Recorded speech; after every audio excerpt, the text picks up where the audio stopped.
it to have you here on Blue Glasses Math.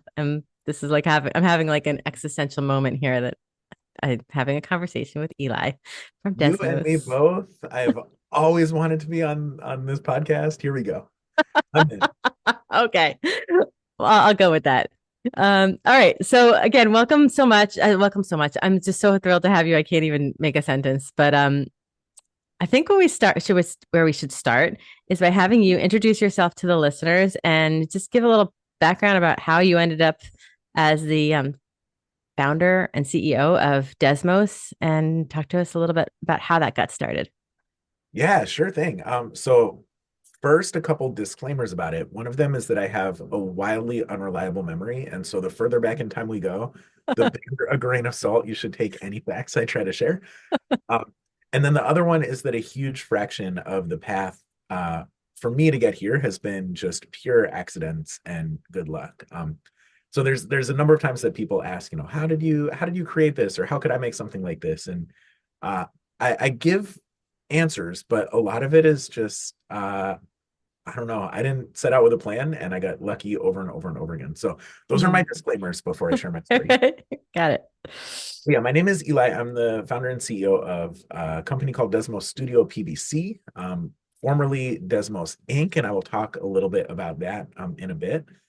And Desmos makes math software to try to make math more approachable and accessible and fun. And our flagship product is a graphing calculator that was inspired by a lot of my work tutoring when I was in college. And so my educational background is also incredibly, incredibly weird. I dropped out of middle school and pretended to be a student at UMass Amherst for a year. That's when I first got into math and physics. And then I dropped out of high school. I went back for high school, and then I dropped out a year into that. And I was a fake student at Amherst College for a couple years. Actually met some very close friends there, including one who I've been working with for now 15 years, got his physics PhD, and now is one of our lead software engineers building the calculators. Went to college, dropped out of college as well. And finally, my mom was like, I don't care what degree you get, but you need to get one degree before you're done with this educational structures. And so I did. I went back and I double majored in math and physics. I thought I was going to be a physics professor. That was always kind of my dream. But along the way, I did a lot of tutoring. I both volunteer tutored in the New Haven public schools and tutored at my university. And then I also would drive up to Westport, Connecticut and tutor kids up there. And that was how I paid my way through college. A smart, Yeah, smart product placement right there.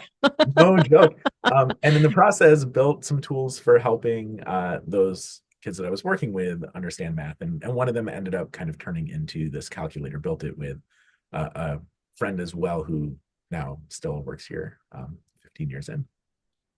That's amazing. So I think the most important piece that I take away from that, not that I'm going to encourage kids to start randomly dropping out of school, but the idea is that you had this very non-traditional route. As I'm a parent of two teenagers, and I know there's some parents who are probably listening to this, and teachers as well, and kind of hammered into kids that it has to be this traditional way. But it also takes a special person to take the route that you took, and a special parent. I'd like to meet your mom someday. Like, She's the literal best. Yeah, there are so many parts of this where it only worked because I have such an unbelievable and supportive mother. And then also, I was just the luckiest you can imagine. I'm biking distance away from UMass Amherst and a 10-minute drive from Amherst College, grew up surrounded by 5 universities, had just all of these affordances, including a mom who is comfortable with some of the wacky choices that I was making educationally. Um, but yeah, not every path works the same for yeah, everyone, for sure. yeah, yeah. But I love that you just kind of leaned in there and were like, okay, this is what I'm doing. Yeah. Even though at the time it probably didn't. I don't know how it felt for you, but it just seems like it all worked out amazingly in the end. Yeah. So, all right. So you talked a little bit about you used some. I wrote down some things here. You talked about your disclaimers. So Desmos PBC, can you, and then Desmos Inc., and then there's Desmos Classroom. So can you help me understand all the differences between all of these Desmos products? Yeah, absolutely. Um, So in addition to my path through education being pretty random and just based on a lot of fortuitousness, same thing is true of Desmos. And so Desmos started back in about 2012. I think it was our first launch was actually Valentine's Day of 2012 when we launched the calculator for the first time. I probably should have had more important things to be doing on Valentine's Day, but I didn't. And over the course of the subsequent years, one of the things that just became so apparent to me is that the only way to make great software for learning is to work really, really closely with teachers. And so the only conferences that I pretty much went to were teaching conferences. It's actually where the two of us met, was at one like Yeah. this. And we kept hiring teachers and former teachers. And I would always ask them, what is it that you think could benefit from our treatment of this idea of just thoughtfully designed, intuitive software that is intended to make math more equitable, accessible, inviting, all of these things. And pretty consistently, folks mentioned that curriculum was also underwhelming for them, and especially the attempts to put curriculum on computers. And so over the course of the next decade, we just kind of accidentally and organically built up technology for creating curriculum as well, and then built an entire middle school math curriculum. Which I And love. that's through 2020 or so. And the thing that I came to realize is both I absolutely love building tools like the calculators and building curriculum. I'm very, very proud of both parts of what we did, but they're also just dramatically different from each other. And the way to build a company around curriculum looks very, very different than around tools. And getting it into classrooms and making sure that it conforms to every single state's standards and all of these things are Yeah. just a very different type of skill than I'm accustomed to building. And so that we'd accidentally ended up with kind of two companies inside of one company. And a Mm-hmm. lot in common, a lot of shared philosophy. Of course, the people building them are all very similar, but the pathways forward for them both to succeed just ended up looking like they were going to be wildly different. And so we split the company into two different pieces, Okay. called Desmos Studio and Desmos Classroom. And then Desmos Classroom joined forces with a company called Amplify that was best known for some great science curriculum and CKLA curriculum as well. And so all of the Desmos curriculum and the Desmos Classroom team are now part of Amplify. Ah, okay. And they're the ones bringing the curriculum that we started building out into the world. And Desmos Studio got to reincorporate as a public benefit corporation. We don't need to worry about investors and can focus all of our energy on building out these math tools. And so for the last 2.5 years or so, that has been the organization that I'm running. This is what you get when you go to desmos.com. When you go to teacher.desmos.com, you're over at Desmos Classroom. Okay. Still adore, which I still advise, but which I have no formal role in anymore. Gotcha. Okay. Perfect. So this week, actually, this is actually perfect timing because this week I had my episode that came out was with David Porras, who Yeah. works for Amplify, and he introduced me 2 years ago to Mathagon. Yeah. So we played a little bit with that on yesterday's podcast. So this is actually all perfect timing because Perfect. now I understand the difference between all of the things. Yeah. Awesome. Okay. So the listeners, this episode is airing on audio. So Apple Podcasts, etc.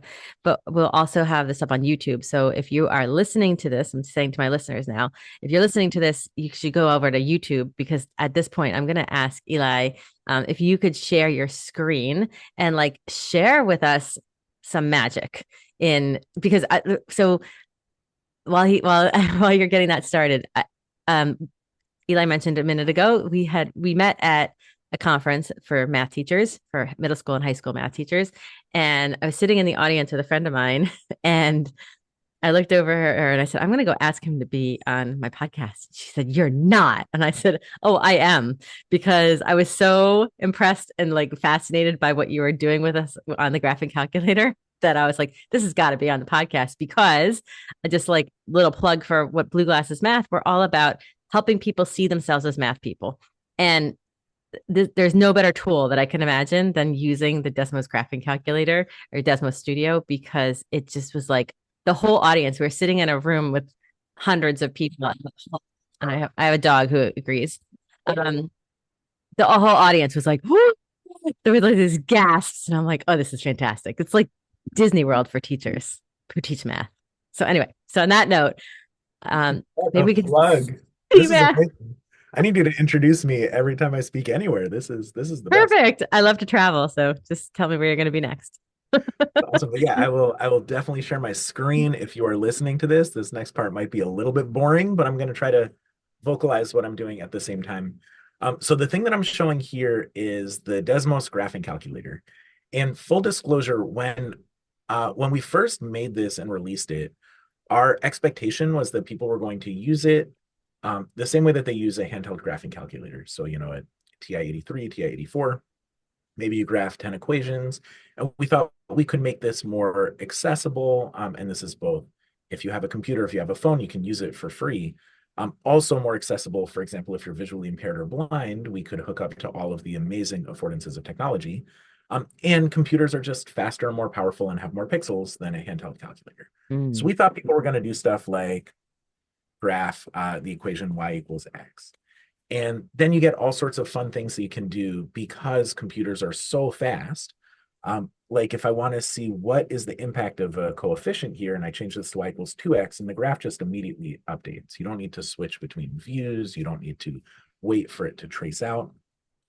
You can even make this something like y equals mx. Press this button, I can drag m, and I can see the immediate relationship between this parameter and what is displayed on screen. So we thought, all right, just an easier, better way to do graphing. The thing that we didn't anticipate is that people would use this to make just really, really marvelous, extraordinary things. I can take this equation and I can add a domain restriction. So I can say, I want this, but only when x is greater than 0, or only Mm. when x is between 0 and 2. And those of you who have taught the brilliant, brilliant, creative myriad kids across the country can probably guess what happened next, which is people are using this to draw pictures. Um, Oh, so one of yes. the things that has been the most overwhelmingly exciting for us is that every day we see um, just millions of examples of people using Desmos in these really creative ways. Enough that starting a few years ago, we introduced an art contest, and we're almost done with our 5th annual Desmos art contest. And I don't know if you've seen any of these. Have you seen any of the art? Yeah, at the conference you showed a picture, and I think I posted something on like Blue Sky or something about it was a picture of a woman. It was like her side view of a woman. I feel like it was like a profile. That one. Yep, that's it. This one The here, yeah. silhouette. Love that one. Yeah. So let's open up this one. This is last year's art contest featured finalists. We're doing another one of these this year. And this was in our 13-14 age bracket. So this was by Hazel Chen, who's either 13 or 14 at the time. Amazing. This Wrote a little artist statement about this. And then this is an animated graph where every single part of this is done with equations. So we can find, for example, in the scenery here, all of this is just done with math. These are the equations that make the sun. this Uh, is incredible. Okay, so if you're absolutely listening to this, you perfect. got to go to YouTube right now. Do it. Uh, yeah, it's to us every single year just overwhelmingly inspiring. Um, and the just breadth of creativity that we see every year. To give a sense of scale, we're seeing something like 10,000 participants every year in this art contest. We last year had more than 100 million people use our software at some point. And so sometimes I think about those numbers and it just completely overwhelms me that a stranger who I've never met maybe has used this software that we've been working on for the last 30 years. And the thing, or sorry, last 10 years. And the thing that is the most exciting about it, and this maybe gets back to what you were saying as one of the purposes of this podcast, is it isn't just students learn using it because they're being told that they have to. They actually enjoy it, and it makes them feel more confident. And the fact that you can come in, type something, it will respond to you. It won't yell at you. It will never tell you that you're wrong. Um, that they actually come in, play around, and become more confident mathematicians. And If we can have that impact on just a small number of people, I will feel very, very good at the end of the day. I have the goosebumps. And one of the things, even if at the simplest, most basic level of using Desmos Studio, using the calculator, Yeah, when you had the y equals mx plus b, right?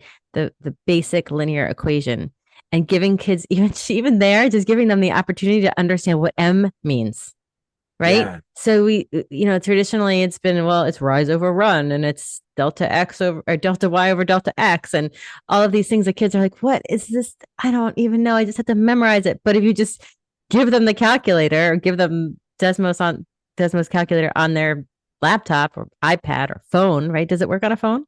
it does work on a Work on phone. a Yeah, phone. yeah, Okay. So then have them help us understand, what does M mean? And yeah, you yeah. used the word confidence a minute ago. Like, it's it's about putting the kids in the driver's seat so that they can develop the confidence, I think. Absolutely, Right? absolutely. Yeah. Yeah, I think that's a really visceral metaphor for me of so often what learning looks like is you watching someone else drive. And we know that that's not how people learn. That's not how you learn how to drive even, right? The way that you learn how Exactly. to drive is by sitting in the driver's seat. Um, and the more opportunities that we can have where Mm, power is in the hands of the person who's trying to learn, like that's how learning happens. totally. Um, and a huge number of tools don't allow that. And I think part of it is that it's much harder to build a tool that way. It's really easy to build Yes. something where there's an input box where you type a number and then it tells you if you're right or wrong. That is a solved problem many times.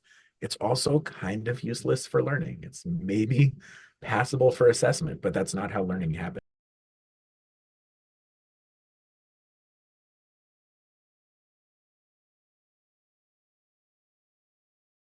Learning happens by being like, okay, I wonder what would happen if I add a prefactor here. I wonder what would happen if I do a plus one at the end. What is this going to look like now? If I do my mx plus one, what is it Mm. going to look like if I change it to a two or a three? Or what if I change that to now a variable also? Yes. Relationship between these. The more that you get to ask what if questions and then the tool can respond to you, that's kind of the dream circuit that we want to inspire in as many people as possible. I love it. The more we can ask the what if questions. Beautiful. Awesome. All Yeah. right. What else can we do with this calculator? Do you want to Dying. see one of the recent features that we Yeah, added? sure. Let's go Is for it. right into this. Okay. So for a long time, our number three feature request was that people wanted to be able to do recursion in Desmos. And it's a scary sounding word, Yeah, it sure is. but it's a concept that ends up being really powerful, and we can see it in a bunch of different ways. So what do I mean by recursion? It's stands in contrast to something like an explicit function. So I'm going to define f of x is x squared. This is a function notation. And if I want to know what the output value is of this, I take the number and I square it. This Yeah. is an explicit function. So if I want to know what, for example, 9 squared is, I just take 9 and I square it and I get my number back. Yeah. What is an alternative to this? We're going to look at the triangle numbers. So these are the numbers 1, and then 1 plus 2, and then 1 plus 2 plus 3, and 1 plus 2 plus 3 plus 4, just like this. Got it. Show up all the time. It's what happens if you make a little stack of balls that balance like this. And you might want to know what is the 10th triangle number. Yeah. And there is a formula that you can derive to get that. But the natural way to do it is actually through recursive thinking. And so if I want to know what the 10th one is, but I already know what the ninth one is, I just take the ninth one and I add 10. Yeah. How do I figure out what the ninth one is? I take the eighth one and I add 9. Take the seventh one and add 8. And so the way that you write this as a recursive definition is that you say that the nth triangle number is equal to whatever the previous one was, the n minus 1, plus n. And Yeah. now let's try this one out. I need to know what the first one is because I can't just keep going backwards forever. And so now if I want to know what f of 1 is, it tells me it's 1. But if I want to know what f of 2 is, I just take whatever the previous one is, which it knows, which is 1, and I add 2. And Yeah. we can type f of 2, f of 3, Yeah. f of 4. And now if I want to know what f of 10 is, I can just ask the calculator and it will tell Hmm. me. If I want to know f of 100, this is a maybe apocryphal story about Gauss Oh of yeah. figuring this, that the 100th one of these is 50/50. Yeah. And so this is how to write a recursive function. And it turns out that it's really, really powerful. One other fun example, and this gets right into the what if, is the Fibonacci sequence. So this is the one Ah, take two numbers and you add them together and you get the next number. And then you add those two together and you get the next number. So it goes so one like and then, one. Sorry. yeah, go for it, go I for got it. excited. One, and then two, right? And then three, and then three plus two is five, and then so Perfect. on. Like 8, 11. Uh, Nope, sorry, 13. I missed 13, 13. one. Because it turns out that doing this kind of addition, computers are really good at it. People make mistakes. So let's let the computer do it. And Yeah. we're going to say f of n is equal to the previous one and the one that was 2 before it. And now our system knows that we need to define two different base cases, f of 1 and f of 2. But now I can ask for the nth Fibonacci number, just like this. And I can see it in the form of a table. So I can play this all out and see what all of these are. But now there's a thing that we can do that's been very hard to do otherwise, which is to say, all right, we started with 1 and 1, but what Uh-huh. if we started with, for example, 0 and 1? Do you have a good intuition for what's going to happen there? So I that one think, oh yeah. shifts. Oh, yeah, go for it. No, I think the graph is going to go down. I mean, the points are going to go down. Um, Yeah, they all that's shift down by a little bit. Or what if I started with 1 and 2, or 1 and 3, or 1 and 10? And all of these give you different sequences with yeah. startlingly similar behavior, actually, as it turns out. It's kind of interesting how little Oh, it cares yes. Look at things that. are. Okay. So that's 1, 10, 11, 21 because you're adding. Oh, interesting. Yeah, and so we can define our own sequences. You can put this in front of a student and say, hey, make a sequence, and now it's their sequence. Why does Fibonacci get a sequence? I want the Luberoff Yes. sequence. Yes. Totally. It's like putting the students in the seat of the creator. Exactly, Hmm. exactly. Hmm. Yeah, math is not all about consuming other people's ideas from hundreds of years ago. Math is Hmm. forming our own hypotheses and testing them out and sharing them with other people. So That's amazing. That's amazing. So if I was a teacher in a classroom, what would oh gosh. I mean, I work with teachers all the time. And actually a minute ago when you were talking about the students being creators, and I forget exactly what you said, but I was thinking about this because I was just working. Oh, I know what it was. It was about when you plug with certain computer programs or things that you can do on the computer, they don't necessarily it's harder to build software that allows students or people to engage with the software so that it becomes this organic co-creation tool than it is yeah, to just have like a fill in the blocks like x equals. So I was working with a student last night and we were both frustrated because she had solved a basic single variable equation, and so the answer was like x equals 12, for example, and her teacher had her ask the students to fill it in this box on the computer. So she had it on her worksheet in front of her, but then the teacher has it. And so she keeps putting in x equals 12 and it keeps telling us that it's wrong. And she's like, my mom even tried it. And her mom will admit she's afraid of math. So, and I'm like, well, good for your mom. And we all got x equals 12. And then we realized that the computer wanted 12 equals x because of the yeah, position of the variable.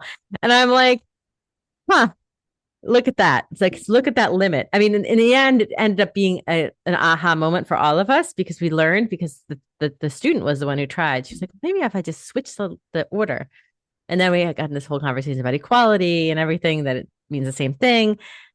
And it just, it it's shown a light on for me, like how limited we actually, how many limits we could put on students by making them fill in the box as compared to something like Desmos graphing calculator, which opens it up for us. yeah, 100%. And it's, I feel like a very good lesson to learn, as you said, of computers are so smart. Like it was able to find that 100th Fibonacci number like that. That would be hard for us. But computers are also so dumb. Computers are so dumb. Like, of course, what you're trying to represent in this case with x equals 12 and 12 equals x is the same relationship between the Yeah. values of x and 12. And a person will look at that and be like, nice. And a computer will look at that and be like, x is not the same thing as 1. And that's what I thought the first character was. They're so smart and so dumb. And so using computers for what they're good at and using people for what people are good at and combining the two of those together is, I think, the great challenge of our time. And I think one that not everyone takes as seriously as we do. Um, Yeah. but Yeah. yeah, that story is both to me just like very motivating and also so horrifying. And there's a lot of cases where that distinction has high stakes attached to it. You're doing that on an Yes. exam, and it's telling you that you're wrong, and that changes your grade, and like it's just the stakes of this are not always trivial. So Yeah. yeah. Oh, I'm trying to think of what I want to ask you next because I think, it's, I guess, what's the number one thing that you think Desmos graphing calculator? Yeah. What is the number one thing that you think has made a difference for teaching and learning math? I don't know. Hmm. That's a tough question. Maybe not the number one thing, but like if you could think of like the top of your list, could be something general, it could be something specific of like what is it that and like how can it transform how we teach math in schools? Yeah, that it's a I'm gonna definitely get this question wrong, but I'm gonna try anyway. And luckily I'm talking to a person and not a computer. So So I'll um be able to interpret what you're saying and maybe we can riff off of that. exactly. There's a couple things that really drive us that I think might get at the answer to this question. Um, One of them is the fact that, and you even mentioned this in your anecdote, so many people are afraid of math. And I think fear is actually unfortunate and very, very common emotion associated with math. Yeah. I think that one gets passed down through generations as well. You see your parents being afraid of math, and you think you probably should too. And I think there's also really disparate messages that we send to different demographics about whether they should be afraid of math and whether they Yes. are good at it and whether they could be good at it. And I think some of this actually does come down to the technology. It's very common for the tools that people use to work with math in the world to also be designed in ways that are not intended to be inviting, and Mm. enough that I almost think it's intentional. It's, like almost gatekeeping. I don't think there's malice in it, but I think there Mm-mm. is some of like you're doing math and therefore it should be complicated. Is Yes. almost a correlation, and so we see this.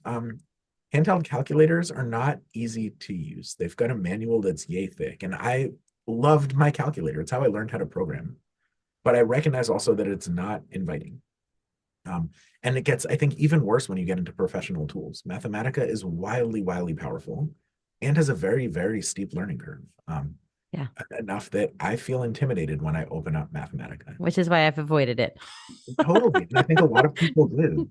And so if we can somehow bridge this gap where I don't think that it has to be that a thing has to choose between being friendly or powerful. I think it is possible to be both.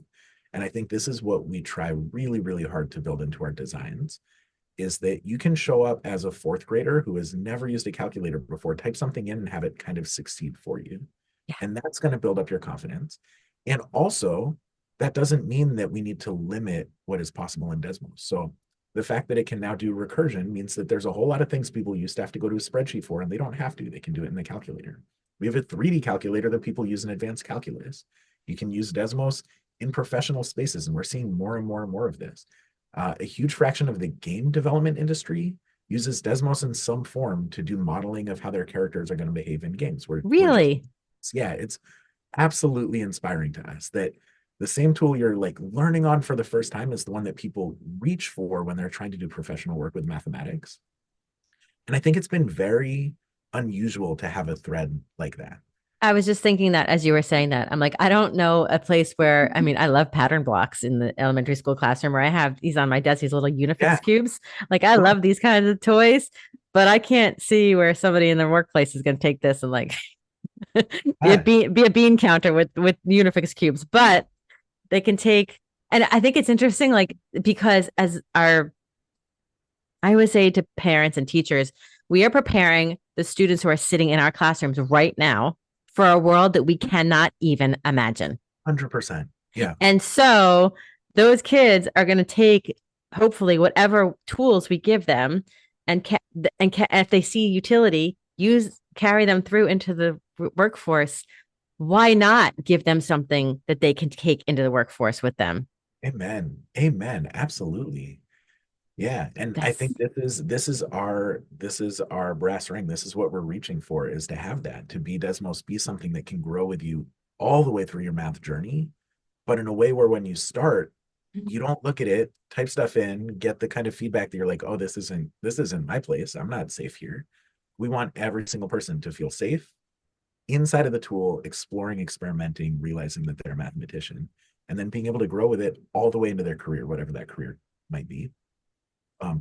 And I think if we can pull that off, it's the kind of thing that, yeah, as you said, just does there aren't a ton of examples of. So it's a very motivating mission. It's a very, very hard one, but that's one of the impacts. And I think maybe the other answer to the same question is this idea of exposing students to the fact that they can be in the driver's seat, like you said, but also exposing teachers to the fact that students can be in the driver's seat. yes. Amen to that. Amen to that. Because here's another piece of the work that I do when I work with teachers. I can't, the countless teachers I've walked into their classrooms or their PLCs or PD days, and I'll hear, well, our kids can't do that, or Yeah, these kids can't, and I'm like, let's watch them. Like, not in a snarky way, because that's kind of sounded snarky, but more of a, well, let's see what they can do with this, right? So we just start with something really small, and just like at the conference where you were presenting the recursion on the screen, and there's gasps of, oh my God, I can't believe that just happened on the screen, and that you can do that with math. The same reaction I get from teachers. Like, yeah, I didn't know that they understood fractions, right? yeah, yeah. I mean, I had no idea this kid knew what one half meant in third grade. I'm like, well, he knows what one half means, so we need to start leveling up for him or her, right? Or that, Totally, but and totally. so I think that is giving teachers a tool that gives them the opportunity to recognize the brilliance in every student in their classroom is so powerful. Oh, that's a good sentence. I'm getting that one tattooed somewhere. Um, yeah, yeah, it's spot on. The number of times that we have heard from teachers that they did, for example, one of those art projects. And so not the stuff I'm showing here, but just inside of a classroom saying, hey, draw your name, draw a picture of your favorite character using equations. And the number of times that we've had a teacher either say, um, there was this kid in my class who I just really didn't think was picking up on this stuff and blew my mind with what they made. Um, Yeah. all the time. We often get ones where people are like, I think this person cheated. Can you prove that this was actually their work? And being able to write back, because 9 out of 10 times we're able to write back and be like, yeah, this was their work. Here was the process that they took. Um, I used to give a talk titled, If You Let Your Students Surprise You, Then They Will. Oh, I love that. And giving kids a tool where they can actually play around, and then teachers can see like, oh yeah, all of the students from me are brilliant. Every single person is brilliant. Yeah. People are just brilliant. People are brilliant. I Yeah. think that's a beautiful place to wrap this conversation up. Awesome. Perfect. This is amazing. So I could talk to you all day, of course, but I know you have Agree. things to do and I have things to do. But well, actually, no, I don't have anything to do except for talk to you. But anywho, I would love to. So after this is what I'm going to do. I'm actually going to go on the graphing calculator and see if I can write my name, and I'm going to see if I can get my I love this. teenagers in the house to comply. I don't know if they'll comply with because I'm the mom, but maybe I could dream. I could pay them. I could pay them to just get started, right? And then see what happens. tell They're list them, tell them if they graph it, you'll send it to me, and I'm gonna write them back a personal note. Oh my gosh, that sounds perfect. All right, done. Check. Love it. Perfect. Okay, so after this podcast, I always ask, after I have a conversation, where can people find you, or where can people continue to learn from Eli? And yeah, or Um, oh, yeah. yeah, you can Always find me by emailing eli@desmos.com. In Hmm. fact, if you email anything at desmos.com, it'll probably end up at me if you want. Yeah. I recommend eli@desmos.com if you really want me to see it, because that also goes to a few other people. So don't say anything you'd be embarrassed other people read. But that's one place. I'm on Blue Sky now, Oh, which yes. like you're on also. I love it. I'm Eli Luberoff on Blue Sky, and it's a really wonderful, vibrant community discussing math a lot. So always there. And then yeah, I spend most of my time just trying to make this software better. So if you ever have suggestions or feedback or compliments or complaints, no, send complaints to my mother, but like compliments to feedback@desmos.com. And we're just always trying to improve. Awesome. All right. Well, I'm just going to wrap this up by saying, please tell your mother, well, job well done. Okay, great. I'm gonna call it right after this. All right. Well, thank you so much, Eli, for being here today. And I really appreciate your time. Back at This you. has been super fun. Yeah, really. Awesome.